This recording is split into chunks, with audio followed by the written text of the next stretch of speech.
Alrighty, so today I'm going to be showing you all of the futures on chess.com. As you can see, there are a lot of them. Down here, really it's going to be more focused on what's going on with the website. For example, this article is about how they just added being able to play with Beth Harmon from Queen's Gambit. If you don't already know, Queen's Gambit is a show on Netflix that is about chess. And the entire chess world is going, wow, they actually made a Netflix show about chess. So yeah, that's pretty cool. It's rated MA though. Not sure if you can watch it. I definitely cannot. So yeah, that's what's going on there. Stats. I just opened this new account, so I've played a couple of puzzles, but I have not played any games. And I've done one lesson, one singular lesson. As you can see, I have a rating in puzzles, but I do not have a rating in actual games. I also have a rating in Puzzle Rush. I've tried to do that. Best Survival 5? That's not true. My best one was 23. Anyways. So yeah, it just goes into more features down there that you're probably not going to use.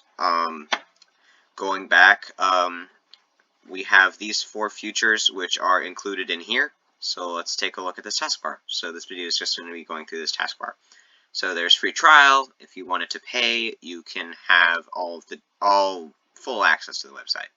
Messages, you're going to get messages from friends and like inviting you to games, or you're going to get spam from chess.com or things like that. Stats, this is where it tells you all the many things.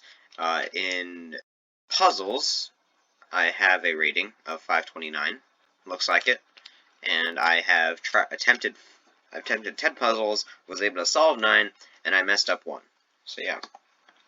And as you can see, it shows me the different things. Looks like I have full mastery of this. I do not have quite so full mastery of this. And that's just an interesting thing to look at. And they also have one for Rapid, which is probably the one that you're going to be playing. This is what it looks like. It tells you your games, tells you your winning, lost, your best winning streak, etc., etc. So, then moving on, there's awards, which tells you little achievements, profile. If you want to edit that, go ahead and do that. Theme. This changes how the pieces look. This is how they look now. I honestly think that that's a pretty cool design. So yeah. Settings. If you don't want to change something that bad, then yeah, you can go to settings. Play. This is probably going to be the feature that you use the most. So here you can pick the different time controls. This is bullet. Don't really know what that is. That means that you have a singular minute to move.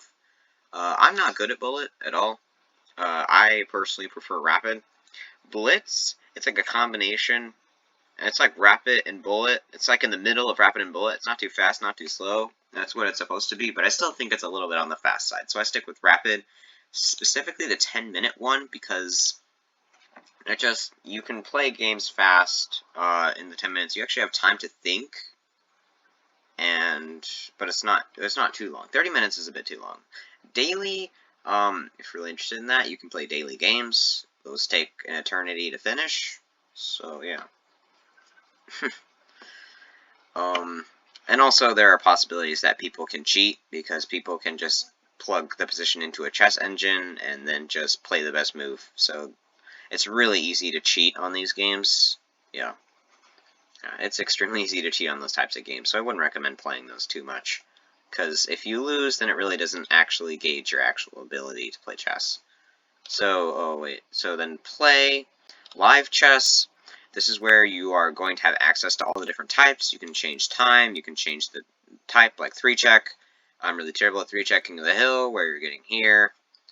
It even has Bughouse. By the computer, you can do open challenges, you can try to play a friend, you have access to all of these tournaments, etc., etc. Daily chess, not really that interesting. Computer. Computer is probably one of the best features of chess.com. So what it has here is it has all of these different computers that you can play. If you start with this one, you can choose, you can click choose, and you can click whichever color you want. I'm going to pick black, I guess, and then you can pick on which one you want. If you want challenge, then you have no help of any kind. You're just playing the computer as you would. So yeah. Let's see here, knight of 6. Bishop. This is like a really weird reverse Spanish, which is interesting. Huh, blunder a piece, okay. Going back. And as you can see, I'm actually destroying this computer. So yeah. Also, you can do the friendly, which is where you have 3 takebacks of bad moves, and it also gives you an active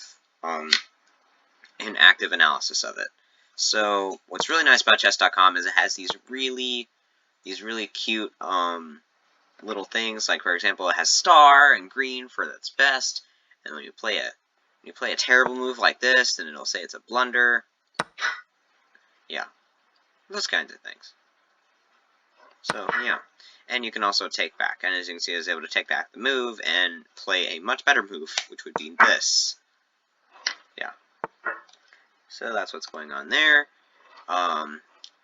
If the computer is just that hard, then you can have all the bells and whistles. And as you can see, it's showing you and hollering at you all the different continuations that might actually be good for you. You're not going to get very many stars doing that. So yeah, that's a really cool feature. Tournaments, 4-player chess, variants, leaderboard, archive. Archive is going to be where you can look at your previous games, maybe analyze them, maybe be able to regret that one blunder that you played. Tournaments, 4-player chess, variants, and leaderboard. Variants, these are basically mods of chess. They have some really interesting ones. Wouldn't recommend playing any of them until you have a rapid rating of, I would say, 1500. Then I would say that you are ready, because once you reach a rapid rating of 1500, that means that you have a basic understanding of openings, and you are able to play a halfway decent game. That would be my judgment on this. 4-player chess, if you're that interested, you can play chess against 4 players. Tournaments, not going to be terribly useful for you. So puzzles. Puzzles, I've already done my puzzles, but what that would look like is it'll give you a puzzle, and then you can try to solve it. Puzzle Rush, here. This is essentially what it'll look like here. So for Puzzle Rush, you can solve as many puzzles as you want. You can mess up to 3 times. And then once you mess up your 3rd time, then you're done and you are given a score. So I'm going to play here. Yeah, that was the puzzle. How do you solve this one? Probably check here. Yep. And this is a back rank mate. How do you solve here? Back rank mate. How do you solve here? Fork. How do you solve this one? Mate. Mate.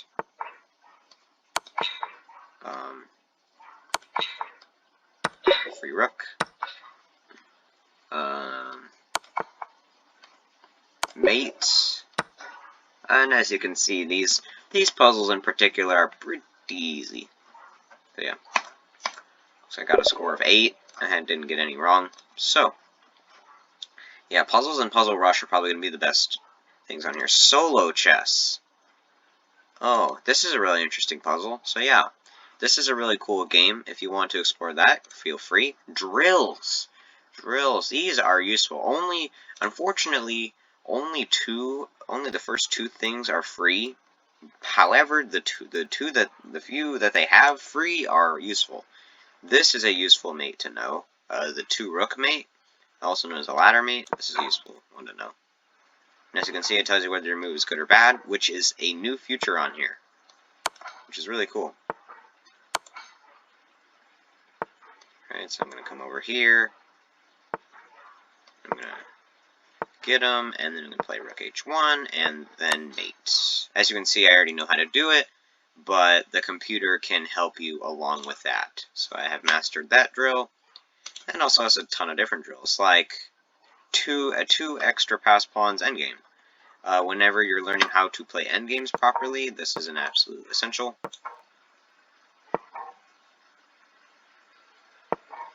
But yeah, as you can see, this is a really cool feature. I'm not going to play out the whole thing of how you win. That's not the point of this video. The point of this video is to show you all of the cool features. So, going into lessons. Lessons. This is extremely useful, but unfortunately you have very limited access to it when you have a free account. So you can go through and watch all of these videos and all of these videos, and they are completely free, I believe. But these, you can only watch 1 or 2 a week, and then you have to wait the week until it refreshes, and then you can do another 2. So I guess my point here is that only watch a video in these sections if you really badly want to know what it's talking about. Because once you play it, then you have to wait like a week. So, yeah. Analysis board. This is probably one of the most useful boards. If you play out a position from the opening, it gives you a rating, or it gives you an engine reading. This is Stockfish. Stockfish is the most powerful chess engine out there, so it has a Stockfish rating.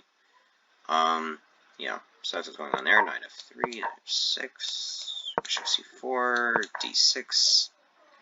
And as you can see, the position is definitely favoring white. If you don't already know how this works, plus means it's favoring white, minus means it's favoring black. How the numbers work is if a position says +1, then what that means is that white's position is so good that it's like as if white was up a pawn. And as you can see here, the position here is 0.6. So white's position is so good, it's like as if he was up half a pawn, which doesn't make a whole lot of sense. But yeah, that is what is going on there. If you are really interested in playing out those openings details, openings. Oh, here, the main point of this is you import your own games from like another website. You can import your own games into here, and then it will give you all of this information, I believe. I don't think that it will, because I think in order for it to give you this information, I think that you have to get the premium. I'm not sure. I have not tried it, so you feel free to explore that. Articles talks about this kind of stuff.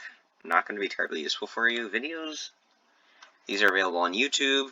Not going to be a whole lot of useful. Vision, this is useful for learning chess notation, as the whole point of it is to be able to quickly find coordinates quickly. G2, A4, E6, G6, G3, D2, E3, E4, D6, A5, B5, G8, E7, G6. Oh, no, that's not G6, E8, D2, E5, F. Oh, no, that's not.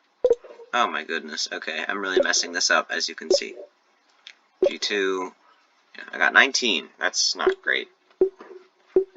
But yeah, you can go ahead and play through those. Openings. This is probably right along with the computer and just playing the dang game as the most useful things on this website. Here on the side here, it has a listing of the 20 different legal moves that are possible as your first move in chess as white.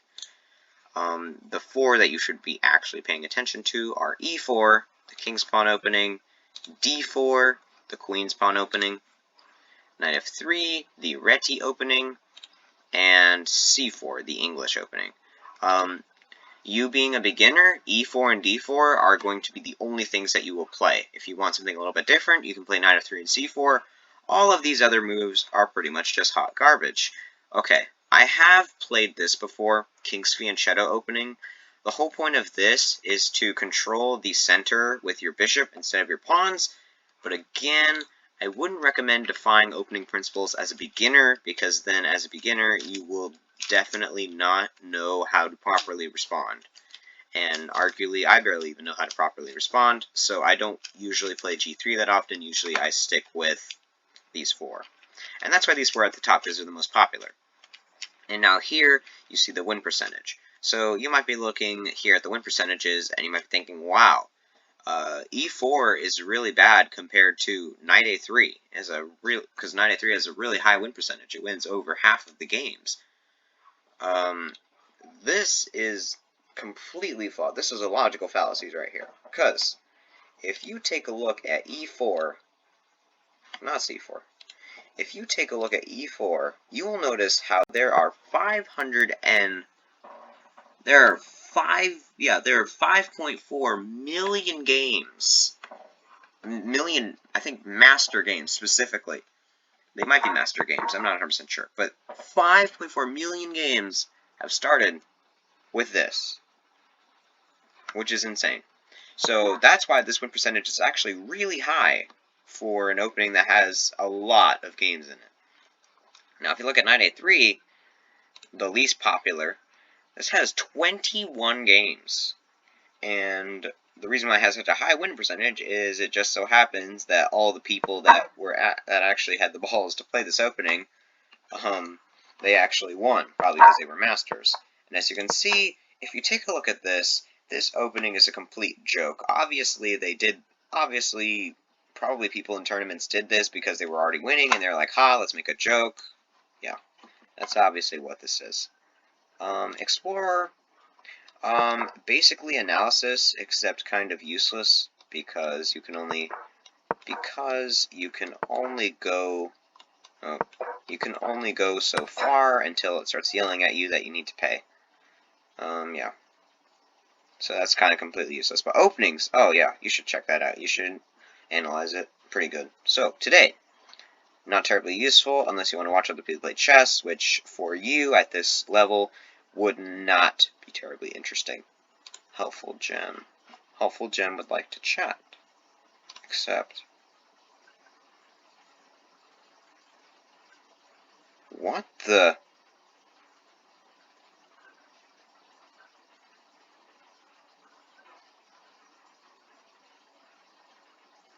what the... okay, I'm just gonna completely ignore that. That's really creepy. What the frick was that? Okay. Moving on to finish off the rest of this video that's already getting kind of long. That was really weird. Okay, so connect, not terribly useful. More. Only a few of these are useful. Chess terms. Oh my goodness. This is just insane. So essentially it presents chess in article form.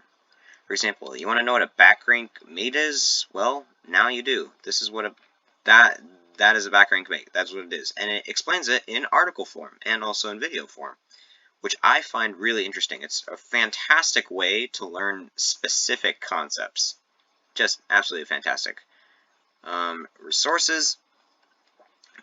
If you want to install this is incredibly useful. Dr. Wolf will teach you all of the basic opening stuff. He'll basically teach you as a beginner how to play somewhat good chess. That is essentially the point of Dr. Wolf. If you try to go any farther, you have to pay. Are you starting to see a theme here? Rules. If you're really interested in that, you can do rules. But yeah, or you could just go to lessons and you can just watch those lessons for free. So yeah. And then there is master games. Not going to be terribly useful for you. You're not going to be really terribly interested in those. Top players. That's an interesting thing to look at. The top player right now is 2862, Magnus Carlsen. Yeah, he's like inhumanely good at chess, and his IQ is like 190. Yeah, dude. This dude is insane. Yeah, this dude is absolutely insane the way he plays chess. He's just absolutely insane. And so yeah. That is essentially all of the features that Chess.com has to offer. And if you're just wondering, hey, I just want to play a dang game, just click New Game. And since it's already set for rapid 10 minutes, that's probably the one you're going to be playing. Just click Play, and then just play forth and do your best. Afterwards, once you are finished playing a game, what it will do is it will show you a mistakes thing. You'll see a loading bar with mistakes. It'll show up like right around here, and then it will tell you how many mistakes you made, how many blunders you made, how many mistakes you made, and how many inaccuracies you made.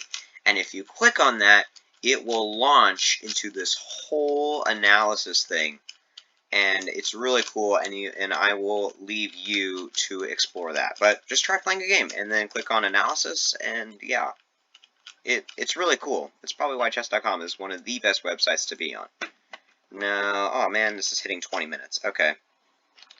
Let me just really quickly go over the features that 365 has to go over. So it has Opening Explorer, which is where you can go through and just play an opening. Let's do the Ruy Lopez, for example. So you can take a look at how often each move was played. Obviously, the more a move has been played, for example, a6 is the most played in this position, the more a move has been played, the more chances that the move is actually good. And a6 is good because it is challenging this bishop.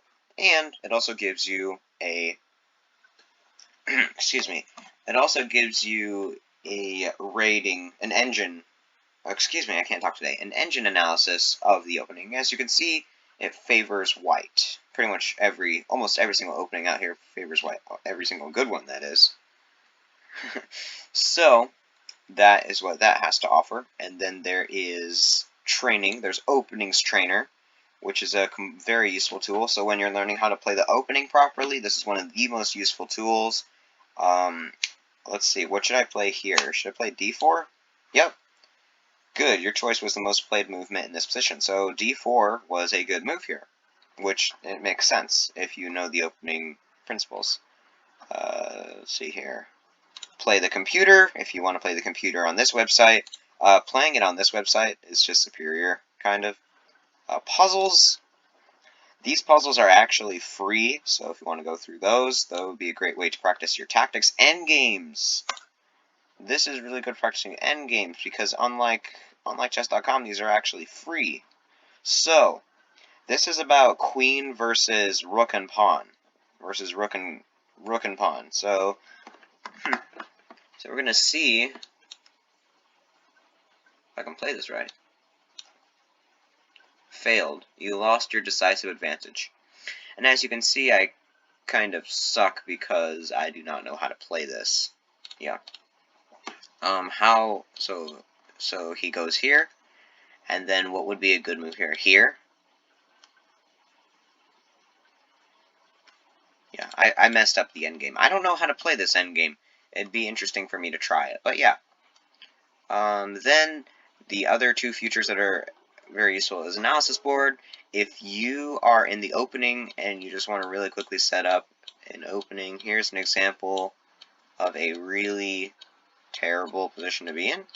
If you're wondering, like, hey, how terrible is this for me?